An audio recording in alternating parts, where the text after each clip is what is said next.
Hey everybody, Sloppy Joe here for the Seattle Suburban Shooters channel. If you're checking in for the first time, a little bit about the channel. It is mostly geared towards suburbanites. Um, a lot of us in this country have the ability, or they live in parts of the country where large tracts of land or nice areas, big areas to shoot outdoors are available.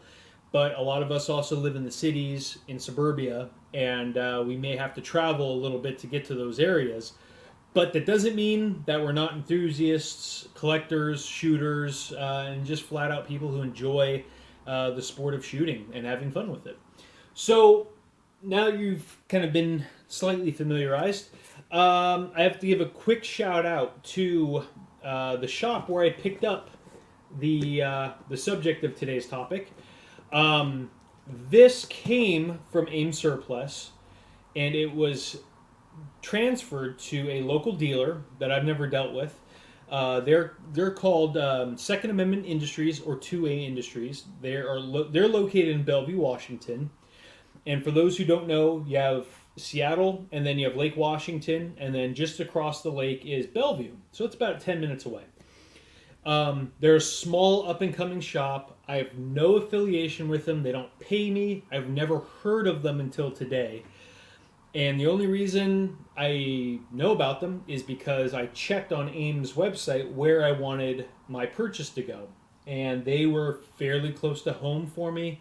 I could stop in on my way home, grab the firearm, fill out my paperwork, and get on the road. But they're a small company. They've been open about 6 months. And very, very friendly small shop. Right now, they're very centered around doing transfers, AR parts, AR builds, and the typical handguns, your Glocks, your Smith & Wesson MMPs, the very common high-volume moving stuff. But small shop, super friendly, low pressure, low key, all the things I like. So I'm going to give them a link down below. They didn't ask for it, but I'm going to give it to them because, like I said, for a small up-and-coming shop, they were very friendly, easy to deal with. They were happy just to have my transfer business. And so I promised on maybe an upcoming build or something, I'll do the majority of my buying through them. Very fair place. So, like I said, not affiliated. It's just I like to pass along information about places that do good business. They were awesome. So, this came from AIM Surplus. Picked it up today. Bought it about a week ago. So, if it came from AIM Surplus, you probably already figured out it's a C&R gun, which it is. And if you know me, you know I have an affinity for Soviet weapons. So, you know it's probably something ex-Soviet. And you would be correct. And what it is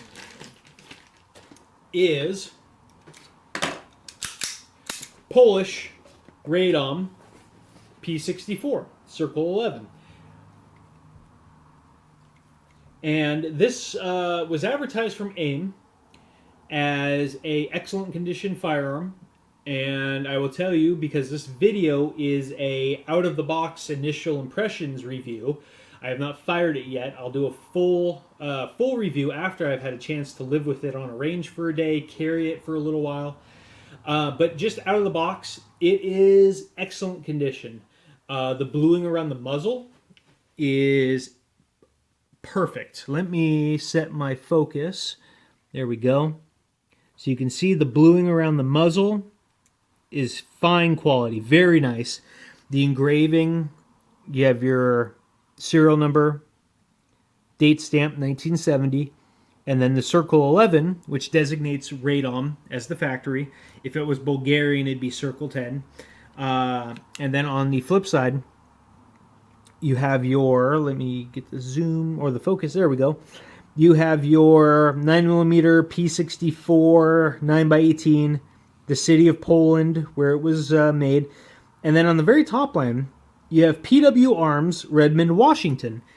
And I've come across PW imported stuff before, and they do a real nice job with their import engravings to where it doesn't destroy the look of the pistol. We all know there's a couple importers who import surplus firearms who just hack and slash the frames and the slides of their weapons with their engraving and their import marks. I've seen a couple PW arms before on different weapons, and they always really do a good job of blending that in. So that is actually very appreciated, because it did not uglify the gun at all. As far as wear and tear marks go, the only wear and tear I can really find is, externally at least, is right there on the back of the frame, and it looks like the slide contacts right there, so it's worn off a little bit of the bluing. The plastic grips are in good shape. There's no cracking or breaking, anything like that. Everything looks really good. There's no chips, no wear and tear. The bluing's all intact. It's all very good. Magazine release on these, European style, bottom of the frame. 6-shot capacity magazine, +1. Sights. Initial impression on the sights is they are a little hard to pick up. Let me see if I can get you guys to let's aim at one of the lights. So you can see there. There you go. They're a little tough to pick up. But for a small pocket pistol, that would be, it's kind of understandable. Everything's meant to be small, low, as few things that can snag as possible. I'll probably add a little bit of bright white paint or something to the back of the front sight, just something to give my eye something to pick up on. As far as function goes, it is like any other Walther copy, essentially. The safety is up here on the slide. Up is go, down is no, and it is a decocker pistol. So here you are in fire, and here we go. We're going to go to safe decock. I'll actually do it this side. There you go, decocks. Trying to think what else real quick. Oh, I've heard stories that these have pretty terrible triggers when you are firing with the hammer dropped. So with the hammer cocked, there is quite a bit of take up. You can see all that. There's about 3/4 of an inch of travel. The springs start to grab some tension and then snap. It's got a very clean, predictable, positive break. I'll give it that.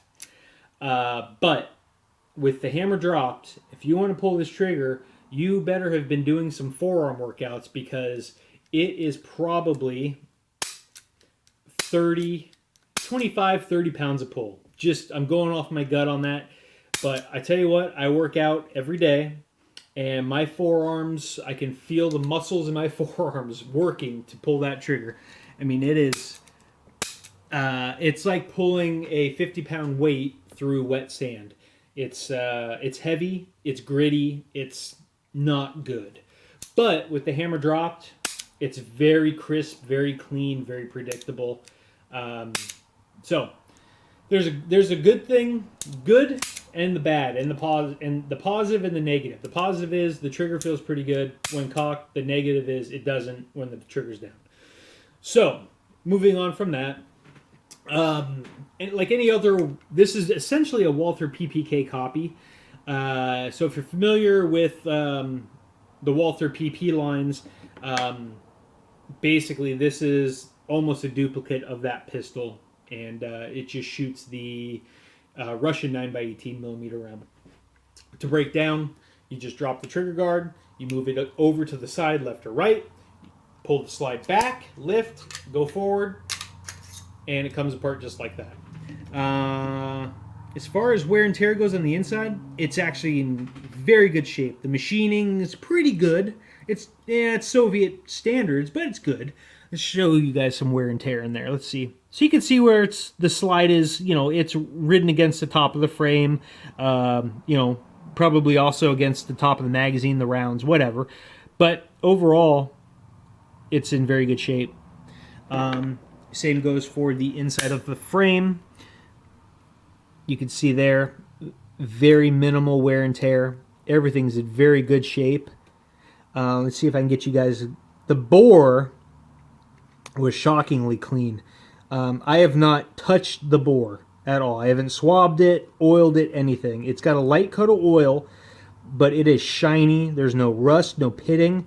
The grooves look factory fresh. I'm actually very, very, very surprised at how nice that bore is. So, you know, if I was wagering a guess, I would say that this pistol has probably been shot less than 100 times. To reassemble, same as, or the reverse is disassembly, just the recoil spring goes in there, pull back, drop down, drop the trigger guard, and you're back in business. Very easy to clean, take apart, service, etc., etc. The most comparable, you know, guns to this size, of course, are your modern guns, I should say, would be your Rugers with polymer frame Rugers, your Smith & Wesson Shields, things like that.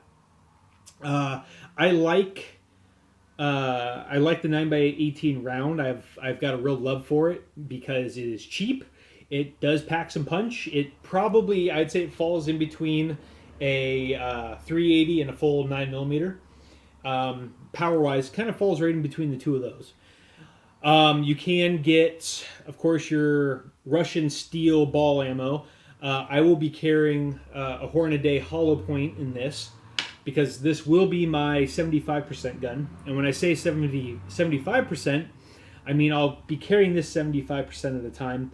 The other 25% in the middle of winter when I'm wearing heavier clothes, I can afford to pack something a little bigger, like a CZ Compact, a full-size Makarov if I want to, this is my Hungarian P-64, also chambered in Makarov, 9x18 Makarov, or a CZ, like I mentioned, a CZ Compact 9mm. Just bigger clothes, heavier jackets, things like that. But for me, living in Seattle, believe it or not, we have pretty fair weather most of the year. And I'm one of those people, I'm very warm all the time, so I'm always wearing fairly light clothes, whether it be jeans and a t-shirt or shorts and a t-shirt, which does not give me a lot of options for concealed carry. So I have to think small and think minimalistic when I am carrying in the summertime, because I refuse to be uncomfortable for the sake of carrying. So that's why I want something small. This does fit behind the profile of my hand, more or less. It is all steel, and I am not a fan of polymer. I've said that before in other videos.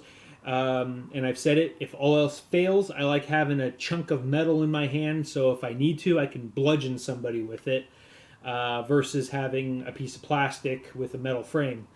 It's not the smallest pistol in the world. That's okay. I like something I can grip, feel, hold, but not something that feels like it's a toy. This is none of those things. This is just about the right size to weight that I would prefer for a small concealed carry pistol. What else can I say about it? Size-wise, if you want to compare, here is a full size. This is a Russian Makarov. The Makarov is probably 1.5 times the width. Height-wise, the Makarov is probably an inch taller, and length-wise, they're about on par. But again, this is probably quite a bit lighter. Compared to something like a Walther PP, or in this case a Hungarian PA63, which would be equivalent to a full-size Walther. Lengthwise, this is about an inch longer. Height-wise, it is about 3/4 of an inch taller. And width-wise, they're about the same, but the PA63 has this thumb rest right here, which adds about, I'd say just shy of 1/2 inch to the width. It's a very nice thumb grip. I like that a lot. You can get flat grips, but I don't carry this all the time, so it's fine. This is my go-to now. This will be my go-to, but I have to do a full shoot review and video for you guys. But this is just meant to be a quick, out-of-the-box impressions. I want to give a shout out to AIM because they advertise a excellent condition surplus pistol, and this is an excellent condition surplus pistol. I paid, I believe, $250. So after paying tax and transfer, I believe I'm 280 into it. So for a very capable, very reliable pocket concealed pistol, $280 is a phenomenal deal. Plus, it's got some history behind it, and you don't have a lot of options when it comes to modern pistols where you're going to be under $300. I believe you can get your Kel-Tex, things like that, but I'm not a big fan. And again, the Rugers, the Smith & Wesson Shields, which are all fine weapons, they're polymer frames, and I'm just not a polymer person. So this for me fits the bill because, number one, I have lots and lots of 9x18 laying around so I can practice and keep practicing because it is cheap. A lot of people I know buy their carry pistols. They shoot them once, and then they never shoot them again. They just keep them holstered and loaded and never practice with them. I like to practice with my carry pistols, and being 9x18, the ammo is cheap, affordable. I can go through lots of it practicing, no big deal. And then put in my everyday carry rounds and good to go. So under $300 invested is a phenomenal buy, especially for the quality and the condition this is in.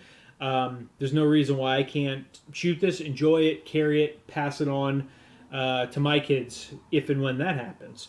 So other than that, not much else I could say about it. I haven't shot it yet. I will be doing a full day at the range, a full review. I will shoot a couple hundred rounds of ammo through it, give you guys a full impressions video, what I like, what I don't like, what I think makes it a great buy, what I think maybe makes it not so great. I'll be fair, honest, as always, and let you guys know what I think. But initially, knowing what I know about it, it's everything I expected it to be. The condition, I expected less. And this exceeded my expectations as far as the condition of the pistol, especially something stamped 1970.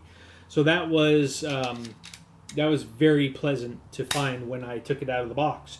So other than that, stay tuned, guys. I will be doing a full review on this pistol, full shooting review, and stay tuned for that. One other thing I should mention, which makes this pretty cool.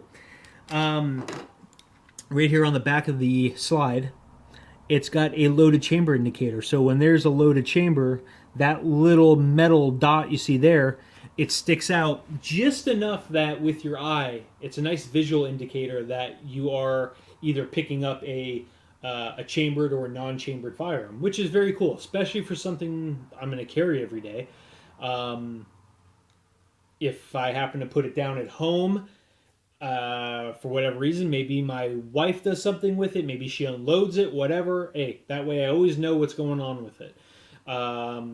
So, just something that was kind of cool that I noticed, which isn't on every Soviet-era pistol. So, anyway, that's another cool thing I noticed. But anyway, I digress. I'm going to end this here. So check in. I will hopefully be doing a full video review early next week. I'll spend some time this weekend at the range with this, getting to know it, and I'll give you guys a full update, and we'll check in then. So until then, stay safe. Enjoy what's left of your summer before we all turn to winter, unless you're from LA or Miami where it's summer all the time. And other than that, get out there, shoot, stay safe, and check in shortly, and I'll have a full review. This was Polish P64. Thanks for checking in, guys.